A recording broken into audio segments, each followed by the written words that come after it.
Mesozoic era, जिसे dinosaur era भी कहा जाता है, यह वह दौर था जब धरती पर विशालकाय डायनासोर और रेप्टाइल्स का एक छत्र राज हुआ करता था। मेसोजोइक एरा की शुरुआत आज से तकरीबन 252 मिलियन सालों पहले एंड परमेन एक्सटिंक्शन के बाद हुई थी। इसे धरती के इतिहास के सबसे विशालकाय ग्रेट एक्सटिंक्शन में से एक माना जाता है।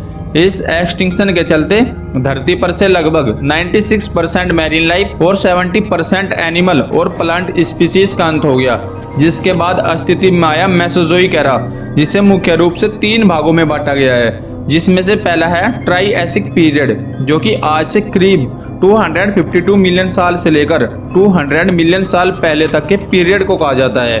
इस दौरान सबसे पहले डायनासोर और रेप्टाइल अस्तित्व में आए थे, जो कि समय के साथ दुनिया भर में फैल गए। दूसरा है जुरासिक पीरियड, जो कि आज से 200 मिलियन साल से लेकर 145 मिलियन साल पहले तक के पीरियड को कहा जाता है। इस दौरान सबसे पहले मैमल्स, बर्ड्स और विशालकाय डायनासोर अस्तित्व में आए थे। तीसरा है क्रिटेशियस पीरियड, जो कि आज से 145 मिलियन साल से लेकर 66 मिलियन साल पहले तक के पीरियड को कहा जाता है। इस दौरान कई प्रकार के डायनासोर, मैमल्स और पौधे अस्तित्व में आए थे, पर क्रिटेशियस पीरियड के अंत में आज से तकरीबन 65 मिलियन साल पहले धरती पर से इन विशालकाय डायनासोर का हमेशा के लिए अंत हो गया। पर आखिर इन विशालकाय जीवों का अंत कैसे हुआ और कैसे इनका अंत मनुष्य के उत्पत्ति का कारण बना, यह सब जानेंगे हम आज की इस वीडियो में। फैक्ट रूट की वीडियो में फिर से एक बार आपका स्वागत है। आपको जानकर हैरानी होगी, डायनासोर ने पृथ्वी पर लगभग 18 करोड़ सालों तक राज किया था। उस समय पृथ्वी पर कोई जीव या प्राणी ऐसा नहीं था जो इनका मुकाबला कर पाता। लेकिन फिर एक दिन पृथ्वी पर एक ऐसी अनहोनी हुई जिसने धरती पर से इन विशालकाय जीवों का नामो निशान मिटा दिया। और उस घटना को ठीक तरह से समझने के लिए लगभग 6 करोड़ 60 लाख साल पीछे चलना होगा, क्योंकि यही वह समय था जब आसमान डायनासोर के ऊपर उनका विनाश बन के बरसा था।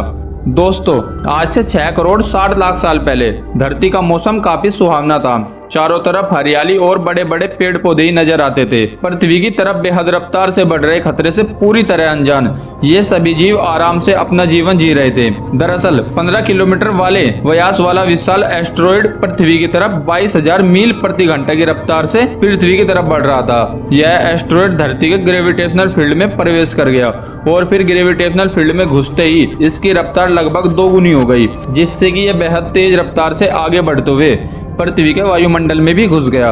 और फिर वायुमंडल में घुसते हुए फ्रिक्शन की वजह से ये पत्थर एक विशाल आग के गोले में बदल गया। और इस गोले की चमक इतनी तेज थी कि इसको 800 किलोमीटर दूर से देखने पर भी सभी जानवर सिर्फ एक पल में ही अंधे हो गए थे। इसके बाद से अगले ही पल में एस्टेरॉयड पृथ्वी पर जा टकराया, जिससे कि एक बेहद भयंकर विस्फोट हुआ। और यह टक्कर इतनी जबरदस्त थी कि इसकी वजह से पृथ्वी की लाखों मैट्रिक टन धातु उसी समय उछलकर अंतरिक्ष में पहुंच गई। इस टकराव वाली जगह पर 180 किलोमीटर चौड़ा और लगभग 20 किलोमीटर गहरा गड्ढा बन गया था। और इस गड्ढे के विशाल आकार से ही यह अंदाजा लगाया जा सकता है कि यह टक्कर कितनी ज्यादा खतरनाक थी। इस टक्कर से हुए विस्फोट से रेडिएशन इतना ज्यादा हो गया था कि 800 किलोमीटर के दायरे में आने वाले सभी जीव एक पल में ही जलकर राख बन गए। इस विस्फोट के कारण पृथ्वी का तापमान 150 डिग्री सेल्सियस तक बढ़ गया था। और इसका नतीजा ये हुआ, जो जानवर विस्फोट की जगह से ज्यादा दूर थे वे भी गर्मी की वजह से मौत का शिकार बन गए। और फिर इस टक्कर की वजह से पृथ्वी पर बड़े बड़े भूकंप और विशाल सुनामी भी आई, जिन्होंने धरती पर बचे कुचे डायनासोर को भी मौत की नींद सुला दिया। हालांकि अभी भी उड़ने वाले जीव, जिसमें डायनासोर की भी कुछ प्रजातियां शामिल थी, वे इस जमीनी खतरे से बचे हुए थे। लेकिन प्रकृति ने उनके विनाश का भी समय रखा था। दरअसल टकराव की वजह से जो लाखों मैट्रिक टन धातु ऊपर उछलकर अंतरिक्ष में पहुंच गया था, वो विस्फोट के लगभग 40 मिनट के बाद आग के गोले के रूप में धरती पर बरसने लगा। और ये नजारा ऐसा था मानो पृथ्वी पर आग की बारिश हो रही हो। और इन आग के गोलों की वजह से ये उड़ने वाले डायनासोर भी जिंदा नहीं बच पाए। इन सब के अलावा धूल का एक बेहद विशाल तूफान अपने साथ मौत लेकर 20,000 किलोमीटर प्रति घंटा की रफ्तार से पूरी पृथ्वी पर फैल रहा था। और धूल के ये बादल कई किलोमीटर तक मोटे थे, जिसकी वजह से सूरज की रोशनी का पृथ्वी पर पहुंचना तो नामुमकिन हो गया था। और फिर इन धूल के बादलों के कारण कई सालों तक सूरज की रोशनी पृथ्वी पर पहुंच ही नहीं पाई। और फिर उसका नतीजा ये हुआ कि धरती से पेड़ पौधे लगभग पूरी तरह से खत्म हो गए। इस महाविनाशकारी घटना में पृथ्वी पर मौजूद जीवों की लगभग 75% से भी ज्यादा आबादी पूरी तरह से समाप्त हो गई। और जो गिने चुने जीव इस महाविनाश प्रलय से जिंदा बचे, उनमें चूहों के जैसे दिखने वाले ये मैमल्स यानी कि स्तनधारी जानवर शामिल थे। असल में यही हमारे प्राचीन पूर्वज थे और आगे चलकर हम इनसे ही विकसित होने वाले थे। ये थे मैमल्स यानी स्तनधारी जीव। आपकी जानकारी के लिए बता दूं कि डायनासोर अंडे देते थे, लेकिन मैमल्स अंडे नहीं देते हैं और हम इंसान भी एक मैमल्स है। उस दिन यह मैमल्स डायनासोर के डर से जमीन के अंदर बिलों में छुपकर रहते थे और उनकी यही खासियत इनके लिए वरदान बनने वाला था। दोस्तों, इस महाप्रलय में धरती के कुल 75% आबादी पूरी तरह से साफ हो गई, लेकिन यह महाप्रलय किसी के लिए फायदेमंद साबित होने वाला था। डायनासोर का अंत एक नई प्रजाति के लिए सुनहरा अवसर था और वे थे मैमल्स। इन्होंने खुद को इस महाविनाश से बचा लिया था। अत्यंत गर्मी से बचने के लिए यह मैमल्स जमीन के अंदर रहने लगे थे और जिंदा रहने के लिए इन्होंने सब कुछ खाना शुरू कर दिया था। इन डायनासोर का अवशेष आगे चलकर हमें भविष्य में मिलने वाला था, जिससे आज हम इनके अस्तित्व का अंदाजा लगा सकते हैं। महाप्रलय की कुछ लाखों साल बाद अब धरती डायनासोर से पूरी तरह से मुक्त हो चुकी थी और धरती पर एक नई शुरुआत की प्रक्रिया चल रही थी। इस नई दुनिया में हमारे प्राचीन पूर्वज समय के साथ साथ विकसित हो रहे थे।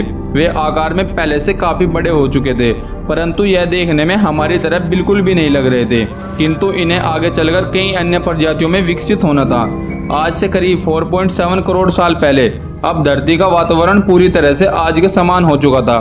इस वक्त धरती का तापमान 24 डिग्री सेल्सियस और धरती का एक दिन करीब 24 घंटे का हुआ करता था। इस वक्त धरती के सारे महाद्वीप लगभग पूरी तरह से जानी पहचानी थी। केवल एक नई भूभाग की रचना बाकी रह गई थी। धरती के टेक्टोनिक प्लेट में एक बार फिर से हलचल हुई, जो धरती के दो बड़े बड़े द्वीपों को एक दूसरे के पास ले जा रही थी। और यह वही भूभाग है जहां आज हम सब रहते हैं, जो एशिया महाद्वीप की ओर तेजी से बढ़ रहा है। इन दोनों द्वीपों की आपस में टकराने की वजह से एक नए भूभाग का निर्माण हुआ, एक नई पर्वत श्रृंखला हिमालय, और यह है दुनिया की सबसे ऊंची चोटी माउंट एवरेस्ट। इस पर्वत श्रृंखला में गिरने वाला बर्फ आगे चलकर कई नदियों का निर्माण करने वाला था, जो भविष्य में दुनिया की लगभग आधी आबादी को पीने का पानी मुहैया कराने वाली थी। लेकिन धरती पर अब भी कुछ कमी रह गई थी। धरती पर अभी कोई चीज लापता थी, वो थे हम मनुष्य। लेकिन परिस्थिति अब बदलने वाली थी। आज से करीब 40 लाख साल पहले अफ्रीका के पूर्वी इलाके में एक नई पर्वत श्रृंखला का निर्माण हुआ, जिसका नाम था ईस्ट अफ्रीकन रिफ्ट वैली। ये पर्वत यहाँ आने वाले मानसूनी हवाओं के लिए एक अवरोध बन गई थी और इस वजह से यहाँ के जंगलों में बारिश होना बंद हो गई। पर इसी जंगलों में रहते थे एप्स। यह पेड़ के ऊपर रहते थे, जहाँ उनको खाने की कोई कमी नहीं थी। इस वजह से यह हमेशा पेड़ों पर ही रहते थे। लेकिन अब यहाँ समय के साथ साथ सूखा पड़ने लगा। बारिश के बिना पूरा जंगल सूख गया और इन एप्स के लिए खाने की समस्या उत्पन्न हो गई। खाने की तलाश में इन्होंने पेड़ों से उतरने का निर्णय लिया। इनका दिमाग एक संतरे के जैसा बड़ा था और आकार में 4 फीट लंबे होते थे। कई हजार सालों के विकास क्रम के बाद हमारे पूर्वज अब 2 पैरों पे चलने लगे। इससे ऊर्जा कम खर्च होती और यह चलते हुए भी खा सकते थे। अब इनका दिमाग भी तेजी से बढ़ रहा था। ये धीरे धीरे होशियार बन रहे थे। समय के साथ साथ विकास की प्रक्रिया चलती रही और हमारे पूर्वज धीरे धीरे विकसित होते रहे और इनका दिमाग भी धीरे धीरे बड़ा होने लगा। समय के साथ साथ इन्होंने पत्थरों से हथियार बनाना सीख लिया। अब शिकार करना काफी आसान हो गया था। समय के बीतने के साथ साथ हमारे पूर्वजों ने आग को काबू करना सीख लिया। आग की खोज हमारे पूर्वजों के लिए सबसे बड़ी खोज थी, क्योंकि यह उन्हें गर्मी, रोशनी और अंधेरे में सुरक्षा देती थी। हमारे पूर्वज अब साथ साथ रहने लगे, इससे वह सुरक्षित रहते थे और इसी वजह से परिवार बनने लगे। आग में पका मांस को चबाने में कम ऊर्जा खर्च होती थी और इसी वजह से यह ऊर्जा अब इनके दिमाग में खर्च होने लगी। हमारे पूर्वजों का दिमाग अब काफी बड़ा हो चुका था। हमारे पूर्वज जो अन्य जीवों से ज्यादा होशियार थे और मिलजुल कर रहने वाले पहले जीव थे, इन्होंने अपने संदेश को दूसरे तक पहुंचाने के लिए अलग अलग आवाज निकालना शुरू किया। इससे हमारे पूर्वजों ने भाषा का निर्माण किया, जिसके वजह से हम बातचीत कर सकते थे और यह हमारी सबसे बड़ी उपलब्धि थी। यही वह आखिरी विकास क्रम था जिसके बाद विकसित होकर हम इंसान बने। कई सालों के विकास क्रम के बाद हमारा अस्तित्व शुरू हुआ। हम होमो सैपियंस यानी कि बुद्धिमान जीव, हमारे पास धरती के सारे जानवरों की तुलना में सबसे बड़ा दिमाग है।